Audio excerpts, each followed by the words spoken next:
বাবু,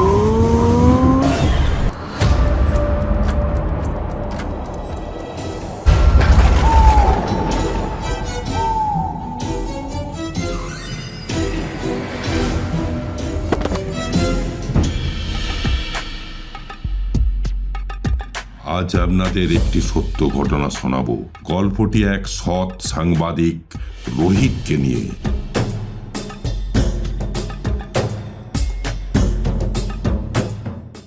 আপনারা দেখছেন star news. Kolkata high court চত্বরে আগুন লেগেছে। আগুন নেভাতে দুটি দমকল এসেছে, তাও এই আগুন নিয়ন্ত্রণ করতে পারছে না। এটা কি নিছকই দুর্ঘটনা, নাকি কোনো ষড়যন্ত্র, নাকি আর পেছনে আরো অনেক কিছু? আমরা সব কিছু নিয়ে ফিরে আসছি ব্রেকের পর। কিরে জিৎ, তুই বাড়ি যা, আজ আমার ছুটি রে। Asansol murder case solved. Tata, good night. হ্যাঁ, গুড নাইট রোহিত দা। জানো অনু, আজ না নিজেকে খুব হালকা লাগছে। কেন, কি হয়েছে আজ? তুমি যে খুশি সেটা আমি বুঝতেই পেরেছি, কিন্তু কি কারণে তুমি খুশি সেটা যদি না বলো তাহলে কি করে বুঝবো? স্যার, গল্পটা একটু বড়, তোমায় বলি তাহলে শোনো। কিছু মাস আগে আমি একটা অফিসের কাজে আসানসোল যাই। সেখানের কয়লা খনিতে একজন খুন হয়েছে, তার রিপোর্ট জোগাড় করতেই এখানে আসা। শোনা গেল এই খুনের একমাত্র সাক্ষী নাকি হাসপাতালে ভর্তি আছে। সেই হাসপাতালেই আলাপ রামদাসের সাথে। হ্যালো স্যার, আমি রোহিত, স্টার আনন্দর একজন সাংবাদিক। হ্যাঁ বলুন, আমি কি সাহায্য করতে পারি? স্যার, কয়লা খনি মার্ডার কেসে যিনি ভর্তি আছেন তার ওয়ার্ডটা কোন দিকে? উনি তো আইসিইউতে আছেন, ওনার অবস্থা খুব খারাপ, ওনার সাথে এখন আর দেখা করা যাবে না। প্লিজ প্লিজ স্যার, একটু দেখুন না, যদি 5টা মিনিট পাওয়া যায়। নো, এটা হসপিটালের রুলের বাইরে, আপনি এখন আসুন। রোহিত কিছুক্ষণ অপেক্ষা করে,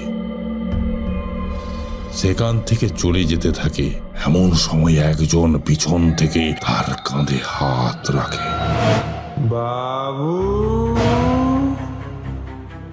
আমাকে একটু সাহায্য করেন না দয়া করে। কে কে আপনি? কি রকম সাহায্য চাই আপনার? আপনার এই টিভিতে দেখেছি বাবু, আপনি খুব ভালো মানুষ বাবু, সৎ মানুষ। আপনি পারবেন আমাকে সাহায্য করতে বাবু। আসুন না বাবু, একবারটি আসুন না। চলো দেখি তোমাকে কি সাহায্য করতে পারি। আসুন না বাবু, এইখানে আসুন। রোহিত গিয়ে দেখে একটি বউ খুব কান্নাকাটি করছে। মনে হচ্ছে কেউ আপনজন মারা গেছে। পাশে একজন বৃদ্ধ মানুষ দাঁড়িয়ে আছেন, তিনিও কান্নাকাটি করছেন। কৌতূহল বশত সে আরো একটু এগিয়ে যায় দেখতে, কিন্তু তারপর সে যা দেখে তা দেখে তার হাত পা ঠান্ডা হয়ে যায়। দেখে এইমাত্র যে লোকটা তাকে ডেকে নিয়ে এলো এটা তারই মৃতদেহ। তবে কি ওই লোকটার আত্মা তাকে দেখা দিয়েছে? সে ভয়ার্ত দৃষ্টিতে একবার পিছনের দিকে তাকায়। লোকটি তখন দাঁড়িয়ে আছে জোর হাত করে। রোহিত কিছু বুঝতে না পেরে ভয়ে হুড়মুড়িয়ে দৌড়ে হসপিটালের বাইরে চলে আসে। কিছুক্ষণ পর একটু শান্ত হলে আস্তে আস্তে স্টেশনের দিকে চলে যায়। কয়েক মাস পর রোহিত বাড়ি ফিরছে। এমন সময় তাকে কে যেন ডাকে। বাবু, এই গরিব মানুষটাকে আপনি সাহায্য করলেন না তো? রোহিত গলা বুঝতে পেরে থমকে দাঁড়িয়ে পড়ে। দেখে রামদাস দাঁড়িয়ে আছে। ভয়ে তার হাত পা ঠান্ডা হয়ে যায়। তার গলার আওয়াজ জোরালো হতে শুরু করে, সাথে সাথে সে জ্ঞান হারায়।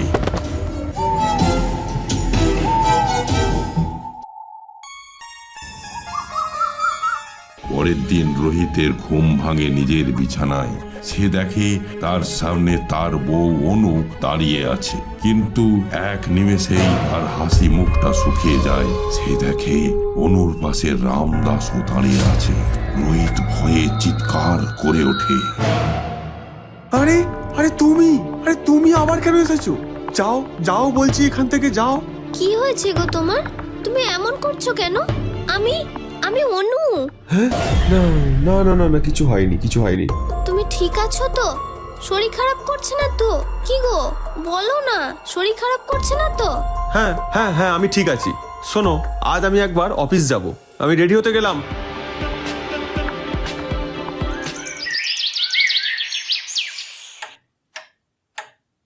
Hello sir. স্যার, কয়লা খনি মার্ডার কেসটার কোনো প্রোগ্রেস আছে? না না রোহিত, আমি কিছুই বুঝতে পারছি না। খুনের একমাত্র সাক্ষীকে কে খুনটা করলো? হসপিটালের সিসিটিভি ফুটেজও গায়েব। কোনো নার্সও মুখ খুলছে না। মনে হচ্ছে এর পিছনে কোনো বড় মাথা আছে। স্যার, আমি নিজে আসানসোলে গিয়ে এই কেসটার ইনভেস্টিগেট করতে চাই। সিওর রোহিত, আমি খুবই খুশি হব। তুমি কালই বেরিয়ে পড়ো।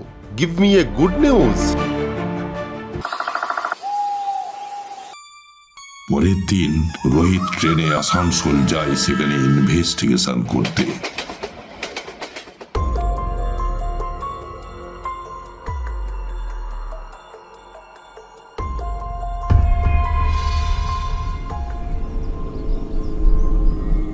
अपनी रोहित আছেন?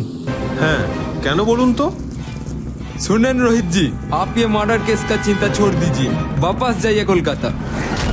আর যদি না ছাড়ি? जिंदा जला देंगे आपको। बंगाली बाबू, मेरे ये बात याद रखना। বাবু, আমাকে আপনি সাহায্য করবেন না তো? আরে আরে, কি চাই তোমার? তুমি কেন আমাকে বিরক্ত করছো? কেন আমি যেখানেই যাচ্ছি আমার পিছু পিছু ছায়ার মতন আসছো? আপনার দোহাই বাবু, একটিবার আমাকে বিশ্বাস করুন না বাবু। আমি আপনার কোনো ক্ষতি করব না বাবু।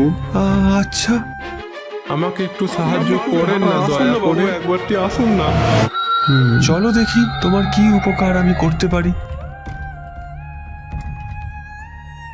সেখানে গিয়ে দেখে বৃদ্ধ মা শুয়ে আছে, তার স্ত্রী রান্না করছে, হাঁড়িতে শুধু অল্প চাল।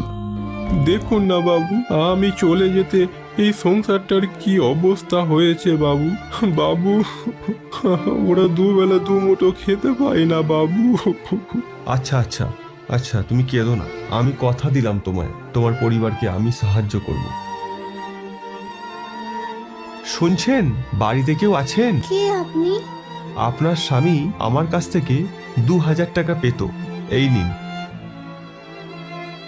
নমস্কার। আপনি আপনি মানুষ নন বাবু, আপনি ভগবান।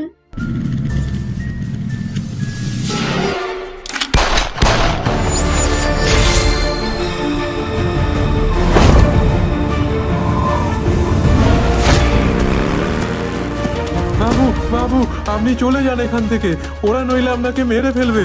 শাহ, দেখাই যাক, আমি এর শেষ দেখেই ছাড়বো। একবার রামদাসের খবর পাই। বাবু, আপনি সত্যিই ভগবান বাবু।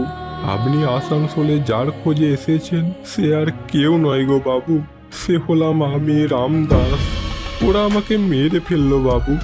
ওরা শয়তান, অনেক টাকা ওদের, পুলিশ ওদের কিচ্ছুটি করতে পারবিনি গো বাবু। তুমি রামদাস, কয়লা খনি সুপারভাইজার কেসের একমাত্র সাক্ষী রামদাস। তুমি জানো তোমাকে আমি কত জায়গায় খুঁজেছি? হ্যাঁ বাবু, আমি সব বলছি বাবু, আমি সব বলছি। আপনি শুধু ওদের শাস্তির ব্যবস্থা করুন বাবু, ওদের শাস্তির ব্যবস্থা করুন। রামদাস সব খুলে বলে রোহিতকে, কে বা কারা খুন করেছে সুপারভাইজার এবং তাকে।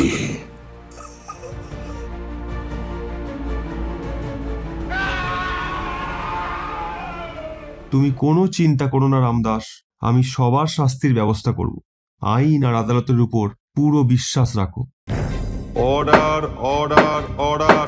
কয়লা খনি মার্ডার কেসে অভিযুক্তদের 302 নম্বর ধারায় যাবজ্জীবন কারাদণ্ডে দণ্ডিত করা হলো এবং সাক্ষী রামদাসকে হত্যার অপরাধে দোষীদের যাবজ্জীবন কারাবাস ও রামদাসের পরিবারের হাতে 10 লক্ষ টাকা তুলে দেবার নির্দেশ দিল আদালত।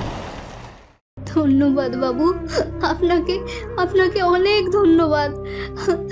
আপনি আপনি সত্যি সত্যি ভগবান। তোমাকেও অনেক ধন্যবাদ রামদাস।